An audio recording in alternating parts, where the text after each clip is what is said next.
Hi, welcome to Cooking with Pinehurst. My name is Linda Dubs, and this is my lovely assistant, Ashley, who is my daughter. And today we're going to do something that I think some people shy away from because they're not really sure about it. It's a pork tenderloin with a mustard cream sauce. When people see packs like this in the store, I think they think it's like one piece of meat, and it's not. When you open this up, you're going to see that there's 2 tenderloins in here, and they average around a pound or so each. So when you get these, and sometimes they're not on sale, and sometimes they are. If you get them and they're on sale and you want to, put some away, they freeze up real well because they're in this cryo-packed kind of package.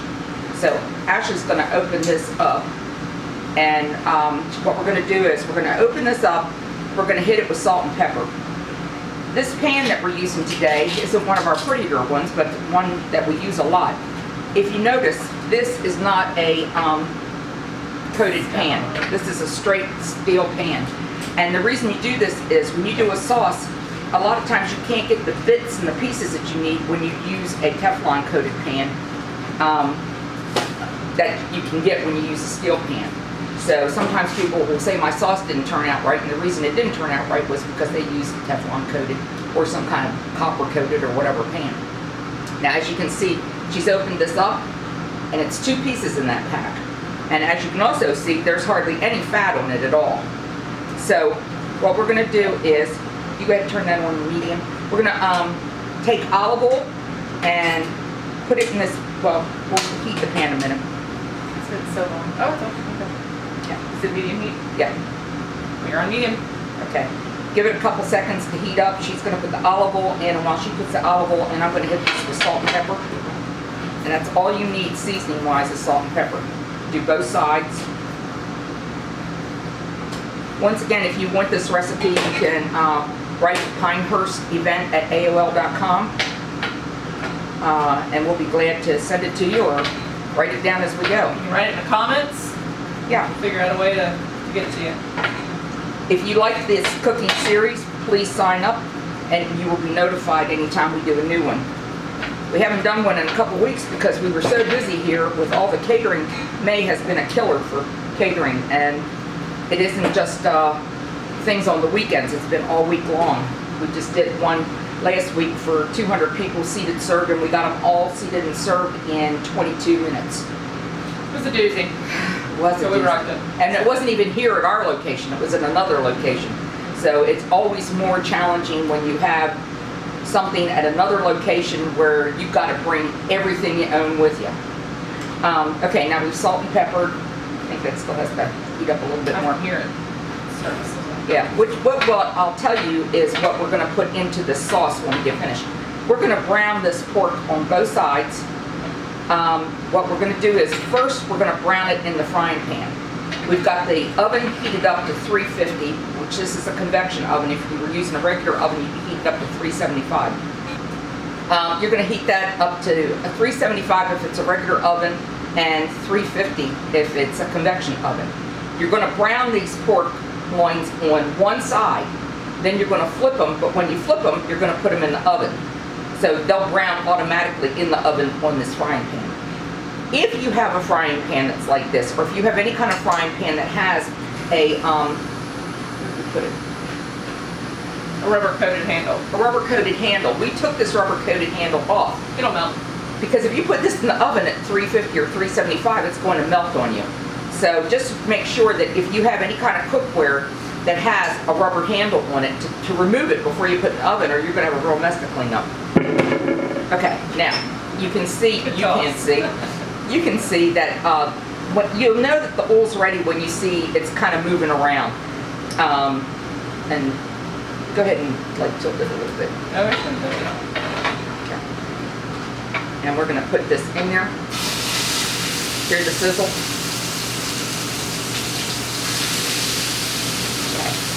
Now, if we were doing this in a catering job, we would have rubber gloves on and everything else. But we're going to do this like you're doing this in your own kitchen. And most people do not use the rubber gloves. What we always find funny is when you watch these cooking shows. Spits as well. Yeah, when you watch these cooking shows, how all these chefs and everything never have a hairnet on, never have rubber gloves on. When we work in the kitchen professionally, everybody wears rubber gloves. Everybody either has a hat or a cap, or their hair pulled back in a rubber band. Hairnet. Yeah, or a hairnet. That's what you're supposed to do, but it seems like these ones on We're eating television. it. Yeah, We'll cook it the way we want to. yeah, It's ours. yeah. We find a hair, one of ours.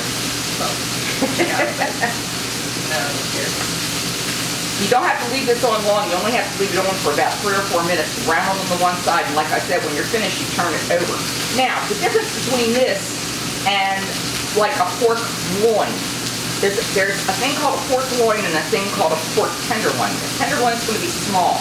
It's going to cook fast, and you don't have to cook it as long as you do a pork loin. A pork loin is those ones that you see in the food store that might be about like this long and about this wide, and they take a lot longer to cook. These are more tender, thus the word tenderloin, and they're smaller, so they don't take so long.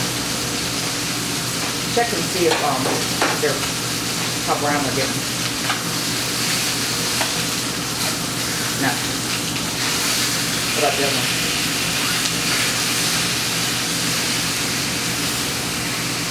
No. But that one is a bit browner, so I would pull the pan that way a little bit and put more heat on that end. Okay. Now just remember, when you do this, you only brown it on one side. When you flip it, it's going to go into the oven. The oven is going to cook it for 20 to 25 minutes.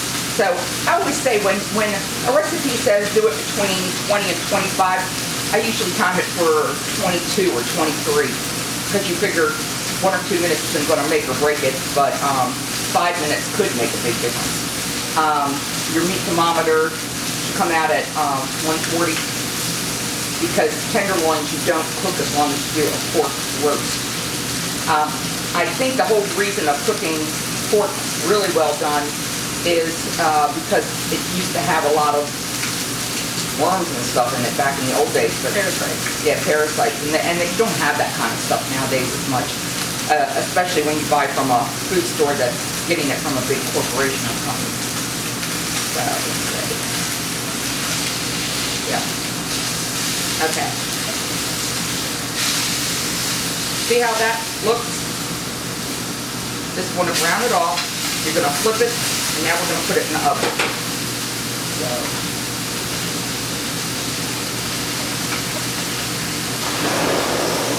Middle? Yep. Ish. We're going to take the timer, and we're going to time it for 22 minutes. If your oven runs hot, do it for 20. If your oven runs low, put it on 25. It always pays to have a meat thermometer. Okay, ours is up here. Where is it? Somebody walked off with it. Okay, meat thermometer. See this thing? This is an instant meat thermometer. So what you do is, let me see it or not. What you do is you put it into the meat. You don't push it all the way through the meat. If you push it through the meat, it's going to pick up the temperature of the frying pan. So you want to put it halfway into the meat, and these things are so fast that it only takes a couple seconds for them to tell you what the internal temperature is. So it's worth investing in. Nowadays, it used to be that you only could go to a kitchen store and find these things, but nowadays you can find them in Publix. CVS, Publix, Wherever. and all over the place, and it's worth the investment. What you do have to realize is these things aren't invincible, so you have to check them every once in a while and see if they need to be calibrated. If they're not cooking right or not registering right, throw it away and get another one. They're not that expensive, but you can take this little nut that's on the back of it and calibrate it yourself if you want to. You just need to pull up YouTube on calibrating meat thermometers. Okay, now, when this gets done, we're going to bring it out. We're going to let the meat rest, and we'll put it on a plate, let it rest, and then we're going to start deglazing the pan and making the sauce. When you let something rest, how long do you usually let it sit for? They say 10 minutes. And you should do that with everything, even steaks and stuff like that. People who get steaks, take it off the grill, pull it right out, and it looks like it's bleeding like crazy. It's because all the blood has come to the surface. So you want to let it sit for about 10 minutes, and when you let it sit for 10 minutes, it goes back into the meat. And then you have the moisture that you need. If you start cutting it up right away, you're just going to have a mess. So it's better to let things rest. Even if you're doing a roast or if you're doing a turkey or any of that stuff before you cut it. Because what's going to happen is, like I said, the juices are going to be out towards the edges, and when you cut it, it's just going to run out all over the place, and the thing is going to be dry. So we'll be back in a few minutes to get the pork out of the oven, and we'll show you how to deglaze the pan and make the mustard cream sauce. Okay, welcome back. Now we just got this out of the oven, so watch out for the... I saw you going for it. I thought to myself, here she's going for the frying pan. Well, you know, just a normal day in paradise. I like to burn myself. Yeah. Self-mutilation. Yeah. It's our thing. This is what it should look like. It came out at exactly 140, 145 degrees. And what you're going to do is you're going to take this. You have to remember that when you let meat rest, it goes up a couple more degrees too. So getting it out just a little bit before 145 is good. Where you're going to put it in this pan and let it rest over to the side. And now Ashley's going to show you, see the drippings and everything? That's what we're going to deglaze the pan with. So. Nope. Go back, yeah. It's been a while since we've used one of these. Yeah. We got how many of those things? 4 or 5 of them. We never use it. Well, we use them to do omelets and things like that. So. I don't want to touch that, and I know I'm going to touch that. Well. No, it's fine. It's fine. We're good. See this? Oh, it doesn't matter. Handy dandy. I'm still going to probably wind up doing Just something slide it on like that. Oh, she's looking out for me. Because I don't have time to take you to the hospital with I just sat right on burns. Anywho. Anyway, we're going to let that simmer down just a little bit so that it gets a little bit more browner. The browner the bits are, the richer the gravy's going to be. So, as you can, I don't know whether you can hear it or not, but it's sizzling right now. I swear, every time we go to do this thing, the phone starts ringing off the hook. It never rings. The phone starts ringing, the birds start chirping, you know, whichever. Yeah, I'm expecting delivery to come in the door any minute now, and we didn't even order anything. So, thus is the world of business and catering. Okay, now show them what that looks like. Now you can see that it's browned up, the drippings a little bit more. So what we're going to do is we're going to deglaze the pan, and we decided to use white wine. It's a cup of white wine. If you don't want wine, use chicken broth, but you need a cup of liquid. I think plain old water would be just too blah. The wine gives it an extra good flavor. Yeah, but like even if you're not a wine person, like you don't really care for white wine, it's oh, it's pepper. It's worth it. Say what? Yeah. Okay. So we're gonna put this in here. Stand back. Hear the sizzle? That's all part of the deglazing. And what we'll do is go ahead and kind of scrape the bits. She's gonna move the bits around. Metal on metal, it's my favorite sound ever. We were talking about that yesterday, about people with their chalkboards and stuff like that making that noise or scratching your fingers across things. Brandon with forks. Oh yeah, forgot My that. brother has a special hatred for people who put a fork in their mouth and bite down and kind of like pull it out with their teeth. Well, that and my plates. Oh, your plates are awful though. My plates, when you go to cut on it at home, They're textured. it has a texture to it, and it goes, and oh my God, we had to put him to sleep every time he eats over the house, even if it's for a brief moment. Now you're going to let that cook a little bit. You could probably scrape it a little bit more on that side. Yay. And what we're going to do is start putting the stuff into the sauce. This one calls for the white wine. It calls for 1/4 cup of heavy whipping cream. It calls for 2 tablespoons of horseradish. Make sure it's horseradish and not horseradish sauce. There's a big difference. Horseradish will be over in the refrigeration section. Watch it too, because there's different heats on your horseradish, and sometimes you can get horseradish that would make your eyes fall out on your cheeks, so you have to really make sure you don't get the super duper hot. She likes the super duper hot.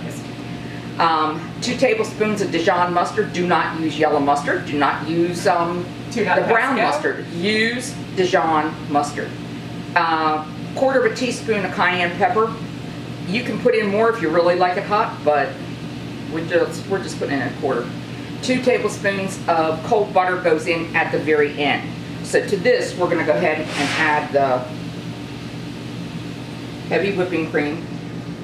And like I said, that is a quarter of a cup. Also keep in mind that this isn't a spicy recipe. I don't think it's spicy, at least. It's got a kick to it. It's got a Well, it's got a flavor of the wine. Yeah, but it's not something that you're going to like put in your mouth and be like, oh my god, it's so spicy. No. That needs to be washed anyway. Appreciate it. So there's the horseradish. Here's the cayenne.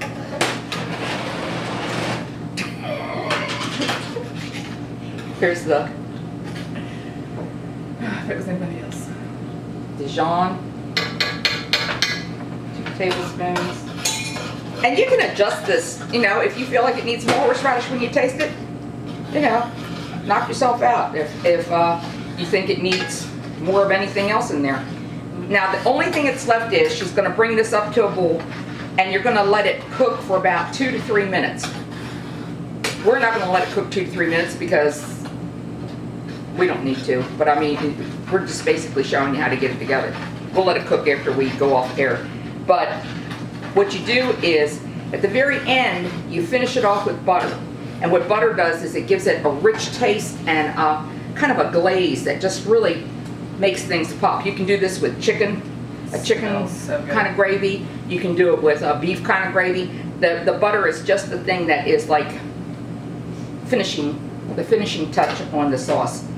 Now, this calls for 2 teaspoons of dry, 2 teaspoons of fresh chive. We didn't have fresh chive, so what we're doing is we're doing 1 teaspoon of dry chive. When you do fresh to dry, just remember you cut back on the dry because it's constituted. A little more potent. Yeah, so we're going to put that in. So that's the sauce. Now these things have had about 10 minutes to sit, so they've absorbed their juices back in. We're going to take. Please note, if you are doing this with a pan that has Teflon on it, do not use a metal spoon. Yeah, do not use a wooden Teflon spoon. pan. Well, there's that. But if that's all you have, use a rubber, plastic, wood, because anything metal on Teflon is going to just ruin your pan. You'll have to throw it away. Because if you continue to cook with it, it'll more than likely Kill you. Yeah, there's that. Okay. Now you take your tenderloin, and what we do is you can just cut it across. We do it on a little bit of a slant. It gives you more of a area to pour the sauce on. Plus it just looks prettier. Yeah, it looks prettier. Better presentation. I would say that you could figure, just depending on these, this one over here is a little bigger than this one. You could get 2 to 3 servings out of each one of those. Now, if my son's coming to dinner, you could get 3 servings out of the 2 of them. He'd eat one of these by himself. Yeah, probably. Well, yeah and no. Depends on what the other stuff is that's going with it.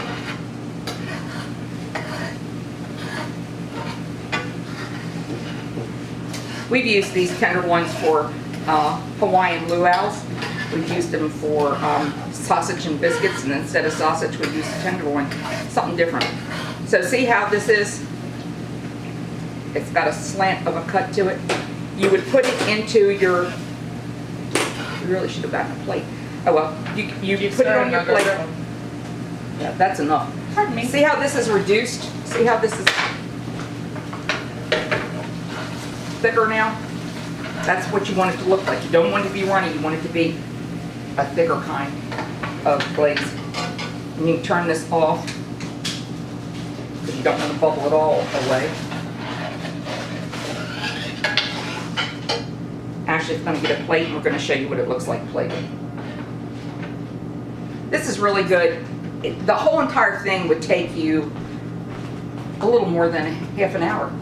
Yeah. So this is a really great one to have when you're working and you don't have a lot of time for dinner. this would not take very long at all. Then Is you're this our gonna, lunch? then you're gonna take the sauce and you're gonna drizzle it over top. I myself, if I was doing this at home and I had these 2 tenderloins, I would make more sauce up. Yeah. I would double the sauce recipe because everybody loves the way the sauce tastes, and it, you know, there's never too much sauce. So this is what it looks like with the sauce on. You could probably even add mushrooms onto this if you wanted to. So as you can tell, this was an easy recipe. It was a fast recipe. You didn't need a lot of things to make it what it was. And y'all should try it. It's really a good recipe. We have a family dinners. Oh, not too. We have a very large selection of stuff to choose from. Yeah. But she does make this for our family dinners, and it does. Brandon does kill. And what's really funny is, no matter what we have, they always wanted what we served at our restaurant because they don't get it anymore, and So sad. they have their That's specials that they just love. And so when I do something that's just a basic thing that was from our restaurant, they get so excited. If we do a ribbon sandwich, it's like, wow, you know. Something that we had the option to eat for Every 20 day. years if we wanted to, and take it away for a few, and we're having withdrawals. Yep. So So it just goes to show you how good the restaurant food was. one day we'll work something out, and it'll be available. Yeah. Again. Okay. All right. So Anywho, thank you so much for joining us once again. If you like the video and you want to see more, subscribe. Hit the button, the like button if you'd like to leave a comment. If you want the recipe or if you have any suggestions for what we can do next time. And yeah, let us know. thanks for watching. Bye.